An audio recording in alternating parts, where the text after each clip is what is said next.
Die Suid-Afrikaanse Graanlaboratorium speel 'n integrale rol in die landboubedryf deur middel van hoogs geakkrediteerde ontledings en kwaliteitstoetse van graan. Plaas TV het onlangs die voorreg gehad om by hulle tuiste in Pretoria te gaan inloer en vandag is die eerste van 'n hele reeks oor hulle doen en late. Ons gesels ook met Raymond Siebrits van Kleinriver, een van die deelnemers in vanjaar se Suiwelkampioenskappe. Lise bring ons wel nou eers op hoogte met die nuus, so bly ingeskakel.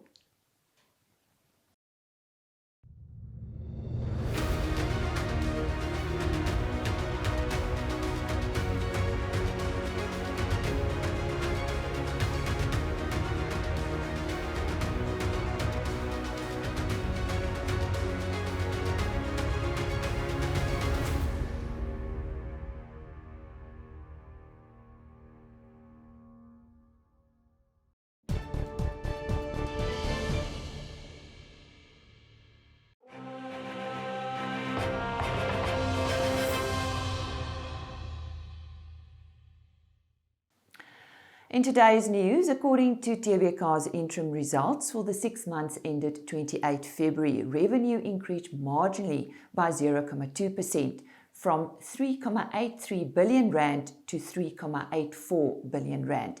TVK's results were positively affected by an increase in general trade sales volumes and margin improvement. Finance costs decreased by 26.22 million rand. This resulted in an increase of 45.1% in profit after finance cost to 127.38 million rand. And according to Pete Nicholson from Roseland Farm in Richmond, the wet summer in large parts of South Africa will affect kiwi fruit export volumes. In Limpopo, 1,000 millimeters of rain fell within a couple of weeks. This will result in some quality issues in the kiwi fruit, and role players expect the export volumes to decline by around 20% compared to last season. The South African kiwi fruit usually has a window in the European market just before the New Zealand crop arrives, but the cool, wet summer has pushed the main harvest back by a month. Consequently, the industry will miss that window this year. En trekkerverkope bly styg. Volgens die Landboumasjinerievereniging is 30% meer eenhede in Maart vanjaar verkoop in vergelyking met verlede Maart se verkope. Vir die jaar tot dusver is trekkerverkope byna 29% meer as verlede jaar. In Maart is 27 stroopers verkoop, een meer as die 26 eenhede wat verlede Maart verkoop is. Vir die jaar tot dusver is stroperverkope nou 6% minder as verlede jaar se verkope. En dis dan vandag se nuus. Netafim. Grow more with less.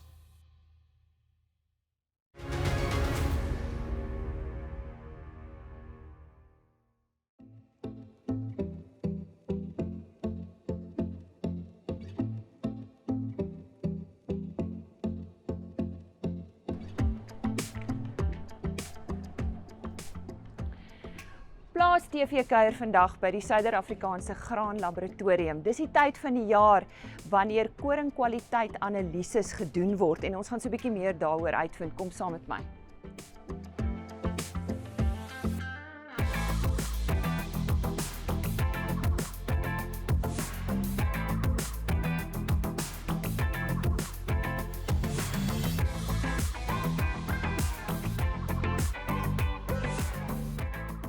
Ja, nou gesels nou vandag met jou oor die werk wat julle hier doen. Dit is nou koringtyd soos jy gesê het. So ja, vertel vir ons. Een van die belangrike take wat die SAGL mee getaak is in die jare toe ons begin het om hierdie toetswerk te doen, en dit is reeds 1997 het ons daarmee begin, is om te kyk na die kwaliteit van die plaaslik geproduseerde koring. In 'n later stadium in 2003 het ons ook begin om te kyk na ingevoerde koring. So die kwaliteitsanalises wat ons dan doen op die plaaslik geproduseerde koring sowel as die ingevoerde koring is dieselfde. Dit gee natuurlik vir die bedryf 'n geweldige goeie databasis van inligting oor verskillende seisoene en verskillende streke, en dit help ons dan om as 'n bedryf om besluite te neem oor kwaliteit in terme van bemarking en hoe ons dit gebruik. Nou hoe ons hierdie monsters kry wat ons gebruik om hierdie oeskwaliteit werk mee te doen, is onder 'n ooreenkoms wat ons het met die graansilo-industrie. So Agbus Grain se lede doen vrywillig vir ons hierdie bemonstering. So wat hulle doen gedurende die oes wanneer die monsters ingeneem word by die silo's. Neem hulle volgens die graderingsregulasies, neem hulle dan 'n monster wat hulle gradeer. Dit word dan per graad in 'n houer geplaas, 50 kg houer. Sodra die houer vol is, dan meng hulle dit volgens die bepaalde instruksies en 3 kg daarvan stuur hulle dan vir ons na die laboratorium toe. So die monsters is as gevolg daarvan verteenwoordigend van die totale oes. Die invoermonsters het ons weer 'n ooreenkoms met die departement landbou se inspekteurs. Hulle, soos wat die monsters inkom by die hawens, neem hulle monsters wat hulle moet ontleed vir fitosanitêre doeleindes en 'n gedeelte van daai monster stuur hulle dan ook vir ons laboratorium toe en dit ontleed ons dan. Al hierdie analises wat ons doen word befonds deur die industrie via die Wintergraan Trust al die jare. So dit is regtig vir my 'n vreeslike mooi voorbeeld van wat 'n bedryf kan regkry as hulle dieselfde einddoel het. So oor al die jare doen ons jaarliks aansoek as die laboratorium vir befondsing, sodat ons al hierdie kwaliteitsanalises kan doen. Ons het 'n hele reeks kwaliteitsanalises om te bepaal is 'n koring goed om 'n goeie brood mee te bak, want dit is wat ons uiteindelik tog met die koring wil doen. Dis julle uiteindelike doel daarmee. Dit is ons uiteindelike doel. Ek wil net terugkom, die monsters wat julle ontvang, dit kom uit verskillende streke ook, so dis goed verteenwoordigend. Dis reg. So wat ons doen, omdat die graansilo-industrie vir ons die monsters neem, is dit dan per streek. So hoe ons die resultate dan ook rapporteer in die verslag wat ons jaarliks publiseer, is per streek. Dis deel van die ooreenkoms wat ons met hulle het, dat ons dit dan op 'n streeksvlak rapporteer. Om vir hulle iets terug te gee vir die moeite wat hulle doen om die monsters vir ons te neem, waarvoor ons hulle uit die aard van die saak nie betaal nie. Die voordeel vir hulle dan weer is, soos wat ons weekliks die resultate op ons webtuiste opdateer, kry elke persoon van die silo wat die monsters ingedien het, dan sy individuele resultate. So hulle kry resultate in ruil vir die monsters wat hulle vir ons gee en onder die ooreenkoms rapporteer ons dit dan op 'n streeksbasis. So die inligting wat die hele bedryf of die hele wêreld dan kan sien op ons webtuiste is dan per streek, per seisoen. So ek dink vir my die groot voordeel wat ons hiervan het, is dat 'n mens, omdat jy oor verskillende jare en seisoene, want onthou die kultivars verander, die seisoene verander, daar is 'n klomp goed wat verander, die verbouingspraktyke verander. So dit beteken ons het oor 'n lang periode van tyd het ons klomp kwaliteitsdata wat ons dan gebruik om sekere besluite te neem. Byvoorbeeld 'n paar jaar gelede het die bedryf al daai inligting gebruik om aanbevelings te maak om veranderings aan te bring aan die graderingsregulasies. En as jy nie al hierdie goeie data gehad het, 'n gesonde databasis wat jy kon gebruik nie, sou dit vir ons baie moeiliker gewees het as 'n bedryf om sulke besluite te kan neem. So ek dink die fokus vir my hier vandag wat ons oor koring praat, is dat ons so 'n volledige databasis het, nie net op die plaaslik verbou nie, maar ook op ingevoer. En omdat ons groot volumes invoer, oor die algemeen groot hoeveelhede invoer, help dit ons ook om te sien hoe vergelyk ons plaaslik met die ingevoerdes. En dis vir my lekker om te sê dat dit wat ons plaaslik produseer is regtig van die beste in die wêreld. En dit is ook 'n pluimpie vir die koringbedryf wat oor die jare soveel moeite gedoen het om te belê in goeie kultivars wat hulle ontwikkel het en die prosesse wat nodig is om goeie kultivars te ontwikkel, met die fokus dan op dit wat 'n goeie vermalingsopbrengs vir jou gaan gee en dit wat vir jou uiteindelik 'n goeie brood kan bak. Hoe sluit dit aan by oeskattingssyfers? Wat ons doen is, omdat ons die monsters ontvang as deel van ons projek wat ons voor aansoek doen, is daar 'n beperkte hoeveelheid monsters wat ons kan ontleed per jaar, bloot uit 'n finansiële oogpunt gesien. En om dan seker te maak dat daai monsters so verteenwoordigend as moontlik is, gebruik ons dan die oeskattingskomitee se syfers. So ons kyk daarna om te sien hoeveel word per streek geproduseer, en op grond daarvan maak ons dan 'n seleksie van die monsters wat ons ontvang, sodat ons uiteindelik kan uitkom by dit wat ons geld voor het om te ontleed, maar dat dit dan verteenwoordigend is van daai spesifieke jaar se produksiesyfers.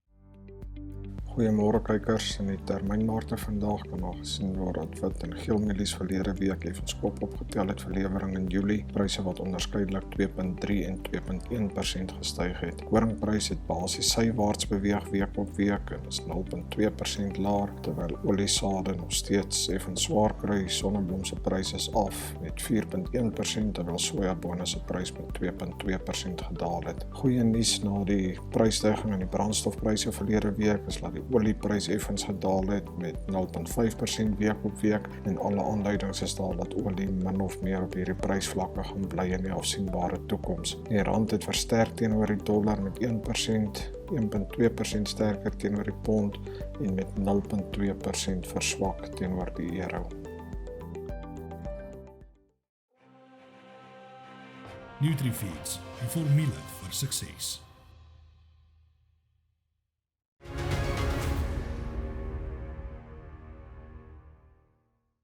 Joining us now is Raymond Siebrits from Kleinriver Cheese, and we'll be talking to him about their achievements at the 2021 SA Dairy Championships.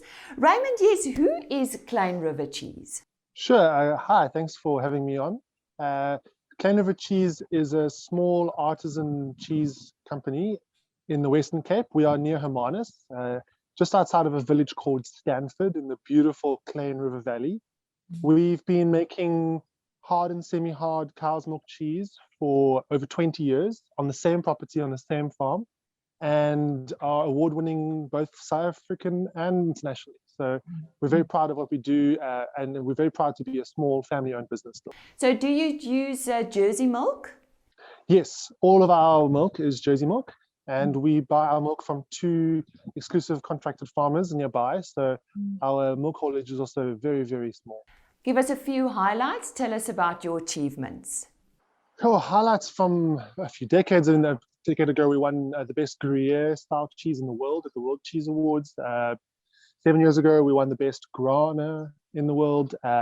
We won South African Championships twice, best dairy product in the country recently. And the last few years, we've continued to rake in some wonderful golds, so best in class, and silvers, so second best in class for various styles of our cheese, especially our flagship style, our Gruberg. And what happened this time round at the recent SA Dairy Championships? So this year was fantastic for our flagship, for our Gruberg, where we won gold for our vintage, which is 12 months or more matured Gruberg cheese. And we also placed, with our mature cheese, we also placed a tied 3rd place in the same category. So it's a real honor to win this gold and this bronze. Last year, we also got gold in the same category. So Gruberg continues to be a exceptionally delicious and well-performing cheese. One of the few manufacturers that focus on it as a Gruyere-style cheese, a South African, uniquely South African Gruyere-style cheese. We can't call it Gruyere according to European legislation and South African treaties, but our customers and our loyal fans continue to recognize us with their support, and the judges love it too. Raymond, why do you focus only on a few cheeses? How does it work in a business such as yours? Is it because you enjoy making some cheeses? Great question. I think you alluded to some of the reasons why there. The first one is around your facility or your operations. Both from a skills point of view and as well as your equipment. So we don't necessarily have the equipment to make various types of dairy in the soft and fresh style of cheese, as well as other dairy derivatives, yogurts or obviously UHT or fresh milks. So the one is plant. The second one has been strategy. We've intentionally focused on being unique and being the only producer or one of a small group of producers that make these specialty types. That is driven by a number of reasons. One is risk. We've chosen to stay unique and not compete in the sort of commodity cheese dairy market. And the other one is to really, really become experts at what you're doing. So stay small, become best in class in the specialty space that you're doing, and you can be successful as a small family and owner-operated business rather than try and compete with multinationals. And the third one is what you also mentioned, is it's our passion. We are absolutely passionate about these continental styles of hard and semi-hard cow's milk cheese. And we've got so much room for improvement still, even within them. So to go and start to make mozzarella, for example, would be a waste of capital, a waste of our attention.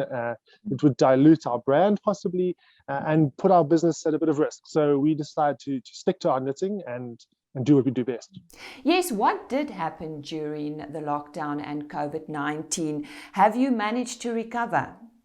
Yes, so we have 25 people on our team across all parts of the business, distribution, packaging, admin, agriculture. We are on a farm still, so the factory is based on a farm, so we still run a wonderful farmstead around the factory. And then the core is the production team that work with the product every day, from raw milk receiving, pasteurizing, and then the cheese making team themselves. So we have a master cheesemaker who's been making cheese for 27 years with Kleinriver Cheese since day one. He was part of the founding group of people at Kleinriver Cheese. Mr. Jaco van Beulen, his assistant cheesemaker, who's been with us for over a decade and has been training under him, and then a team of assistants, production assistants, as well as maturation assistants, which are known in France as the affineurs. So we're training people to become affineurs, to care for cheese and make sure it ripens to perfection, all by hand, all using traditional methods. So those are the sort of the core team within the factory, but then around that is a large complement of support staff that make the rest of it happen. And everyone, as we all know, is an essential link in the chain to delivering on an excellent product at the end of the day. And I must also add that 2 weeks ago, our master cheesemaker, Mr. Jaco van Beulen, has retired. He's decided to spend some more time with his grandchildren, to spend some more time at home. The world of dairy, as I'm sure your viewers know, is a grueling industry. It doesn't stop for Christmas Day. It doesn't stop come rain or shine. And Jaco has put in his time. I would argue he is the most experienced cheesemaker in South Africa, in Africa, with these styles of cheese. And it's time for him to deserve a wonderful and well-deserved rest. His assistant, as I mentioned, Clement October, is more than ready to take up the challenge and to start passing on that knowledge to the next generation as well. So we're very excited about the change that's happened. It couldn't have happened at a better time with our awards that we've just won. And yeah, we're looking forward to even more change, more than just what COVID has thrown at us in the last few years. So the last thing about staff is all our staff are from the area. Half the company actually lives on the farm in different parts of the farm. The rest live in Stanford, the village 7 kilometers away from us. And so we're a very local business. Many of the team are themselves family members, so that adds a lot more to that ethos and value of us being a family business. Well, our thanks to Raymond Siebrits from Kleinriver Cheese.